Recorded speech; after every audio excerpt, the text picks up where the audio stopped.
Hello everyone, मैं हूं साक्षी भारद्वाज।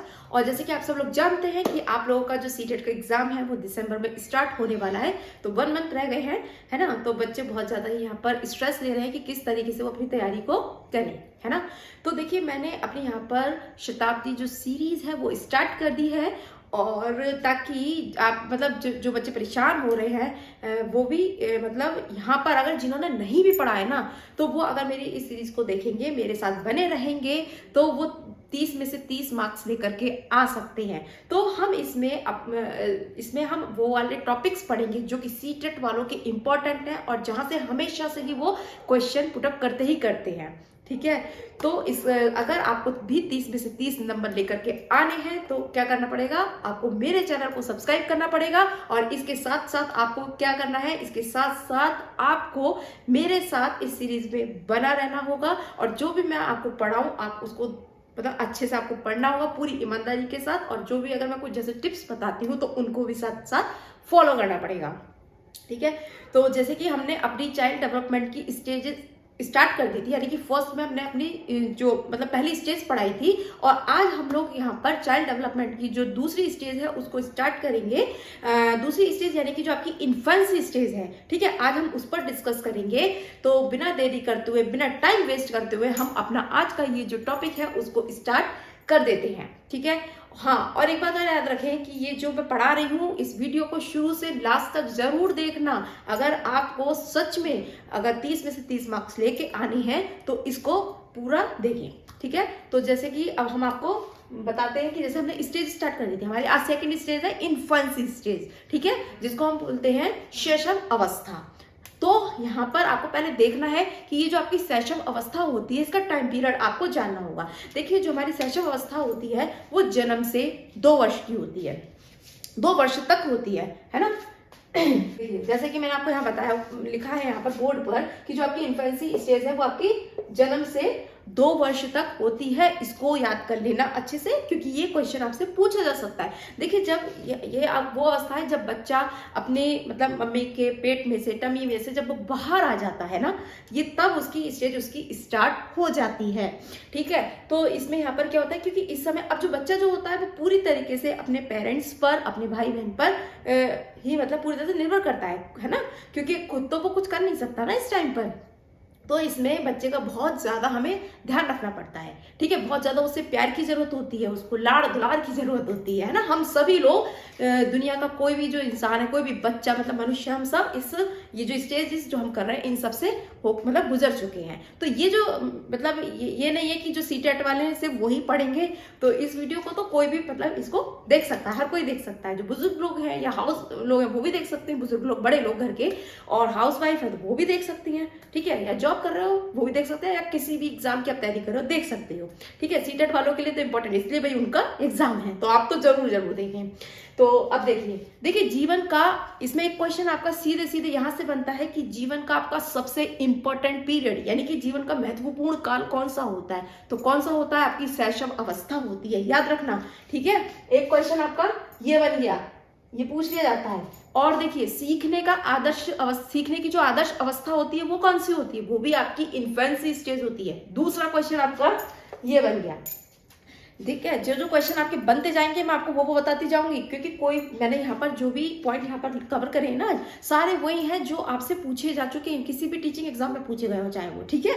और सीटेट में तो पूछे जाते हैं। और टीचिंग एग्जाम मतलब जैसे आपका यूपी टेट में पूछ लिया, यूपी पीजीटी में पूछ लिया, यूपी टीजीटी में पूछ लिया, मतलब ये है, ठीक है। अब देखिए, ये आपने देख लिया यहाँ तक। देखिए, अब हमने जैसे आपको डोमेन्स की बात बताई थी, फर्स्ट स्टेज में भी बताया था। देखिए, इसमें क्या होता है ना, इसमें बच्चे का जो पीडी का मतलब जैसे कि मैं बता चुकी हूँ, फिजिकल डेवलपमेंट जो होता है, फिजिकल डेवलपमेंट इस स्टेज में, जो आपकी फर्स्ट स्टेज जो मैंने प्रीनेटल बताई थी कि सबसे ज्यादा होता है, क्योंकि भाई इस स्टेज में, क्योंकि आपकी जो पूरी बॉडी जो होती है वो पूरी बन गई होती है जब आप मम्मी के टमी में होते हो। अब जब आपका बर्थ हो जाता है, जन्म हो जाता है, तो उसके बाद क्या आपका हाथ निकल के आता है बाद में, या पैर या उंगली, कुछ भी नहीं आता ना।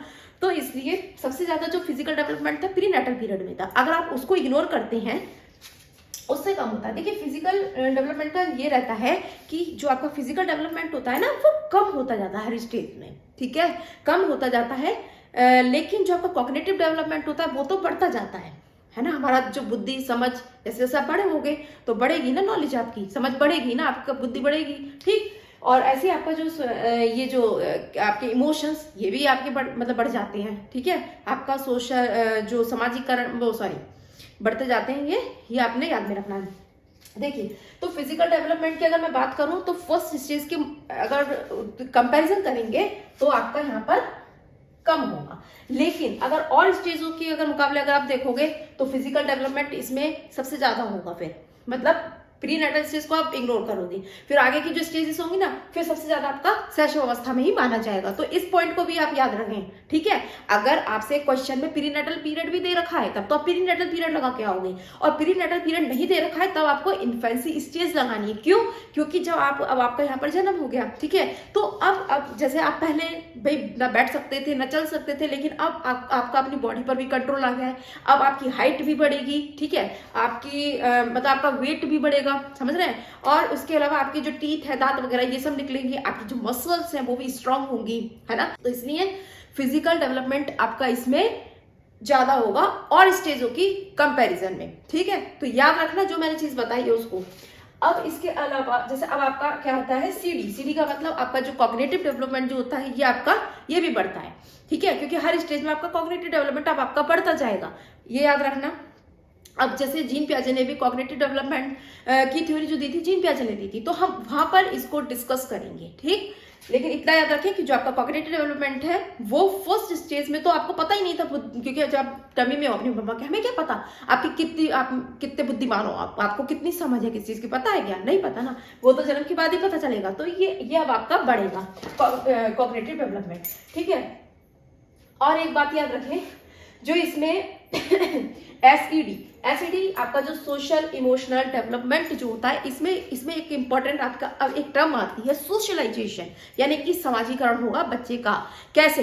देखिए, पहले तो बच्चा मम्मी के टमी में था, ठीक है, उसे कुछ समझ ही नहीं थी दुनियादारी की, अब वो आ गया है भाई बाहर, ठीक है, इस स्टेज पे बाहर ही तो आ गया है वो।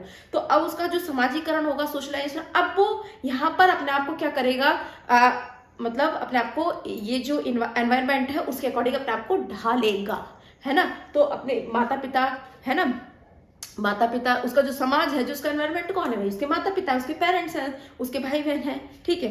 अब सोशलाइजेशन की अगर हम बात करते हैं तो सोशलाइजेशन की जो मेन एजेंसी होती है वो उसकी होती है फैमिली। याद रखना है, ये आपसे क्वेश्चन पूछा जा सकता है कि सोशलाइजेशन की जो मेन एजेंसी होती है वो कौन होती है, वो उसका घर होता है, उसका परिवार होता है, होम होता है, उसकी फैमिली होती है, राइट। सेकंड, अब इसके एजेंट पूछ लिए जाते हैं, तो एजेंट कौन होते हैं, उसके सिबलिंग्स, है ना। तो मतलब सिबलिंग्स में मतलब अब यहाँ पर फैमिली के अंदर देखो आपके माता पिता भी आएंगे, माता पिता यानी कि आपके पेरेंट्स हो गए, या आपके साथ दादा दादी रहते हैं, नाना नानी रहते हैं, तो वो भी आपके जो एजेंट जो होंगे भाई। पूरा अगर देखोगे एजेंसी तो आपके इसमें होम हो गया, यानी कि आपका घर हो गया, मेन एजेंसी आपकी फैमिली ही हो गई, और फैमिली के अंदर जो जो लोग होंगे वो इसके एजेंट होंगे, राइट। तो जैसे आपके मम्मी पापा हो गए, आपके नाना नानी, दादा दादी, जो भी आपके साथ रहते हैं वो लोग होते हैं।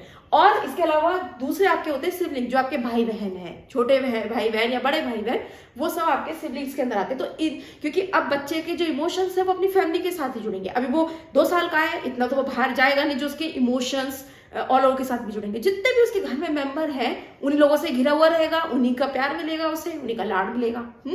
तो इसलिए क्या होगा कि उसका जो समाजीकरण होगा ना, या सोशलाइजेशन जो होगा, वो इन लोगों की वजह से होगा, पेरेंट्स की वजह से, उसके सिबलिंग्स भाई बहनों की वजह से, राइट। तो इसमें ऐसा कुछ बताने वाली बात, मतलब ऐसे इसमें रटने वाली बात कुछ नहीं है, ठीक।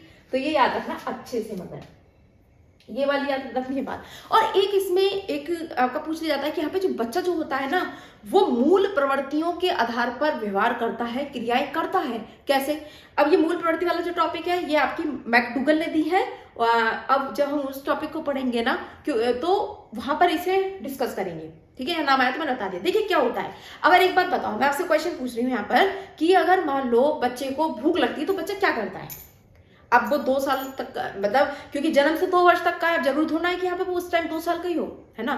वो मतलब 1 साल का भी तो हो सकता है इस टाइम पर। अगर उसे भूख लगी तो क्या करेगा, है ना।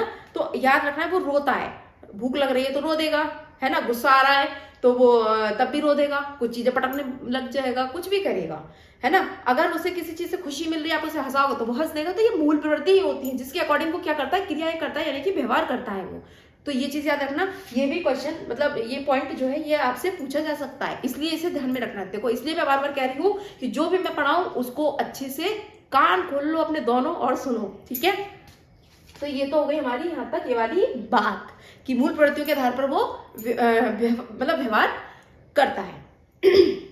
तो ये सारी चीजें आपको यहाँ पर याद रखनी। और एक बात और देखिए, यहाँ पर बच्चे में मॉरलिटी का अभाव होता है, ठीक है। अब नैतिकता का अभाव होता है। अब वो 2 साल तक का बच्चा है, उसे क्या पता क्या चीज सही है क्या चीज गलत है ना। उसे नहीं पता है ना ये सारी चीजें, क्या चीज उसके लिए अच्छी क्या चीज बुरी है। उसको तो जो चीज समझ में आ रही है, अगर उसको कोई चीज चाहिए तो वो उसको लेगा ही लेगा, है ना। अगर उसको उससे चोट लगे उसे उससे मतलब नहीं है, ठीक है। आपने देखा होगा छोटे छोटे बच्चे जो होते हैं आपको चपत भी मार देते हैं, किसी के सामने मार देंगे, बाल खींच लेंगे, उनको कोई अकल थोड़ी ना है, छोटे ही तो है, उनको नहीं कोई अकल है। जब भाई जैसे जैसे वो बड़े हो जाएंगे तो उनके अंदर समझ आ जाएगी इतनी और भी ज्यादा, मतलब कि किस तरीके से हमें व्यवहार करना है दूसरे लोगों के सामने, ठीक है। कुछ भी चीज होगी मुंह में उठा के खा लेगा वो, उसे नहीं मतलब मेहमान बैठे हैं कौन बैठा है, उसे कुछ मतलब नहीं है, दुनिया से कुछ समझ नहीं होती है इस टाइम पर। तो उसमें मॉरलिटी का अभाव होता है, यहाँ पर नैतिकता का अभाव होता है। तो ये जो मैंने आपको पॉइंट्स बताए हैं ना, इनको ध्यान में रखो। अगर आप, वैसे तो मैं यही कहूंगी और हमेशा यही कहती हूँ कि भाई लिख लो, कितनी देर लगेगी आपको, अगर आप लिखोगे ना, सुनते जाओ और नोट करते जाओ तो आपको ये और अच्छे से याद हो जाएंगे, है ना। तो आप इसे कर सकते हो अभी भी, ऐसा नहीं है कि नहीं लिख सकते हो। आप मेरी वीडियो सुने, जो मैं आपको इतने इंपॉर्टेंट पॉइंट जो बता रही हूँ उनको आप नोट डाउन करते चले जाए। बस 3-4 पॉइंट लिखो, जरूरी थोड़ी ना है कि पूरी रामायण ही लिखनी है आपको। जो मेन पॉइंट है जहाँ से क्वेश्चन बनते हैं वो आपने लिख देने हैं, जैसे कि मैंने आपको बता दिया। देखिए एक बार और देख लेते हैं हम जो मैंने आज डिस्कस करा है। जैसे कि हमारे आज आई है यहाँ पर कौन सी स्टेज, इन्फेंसी स्टेज। तो इसका पीरियड कितना होता है, जन्म से 2 वर्ष तक का होता है। और इसके जो मेन पॉइंट मैंने आपको यहाँ पर बता दिए हैं। सीखने का अगर आदर्श काल पूछेंगे, आदर्श अवस्था पूछेंगे तो इन्फेंसी।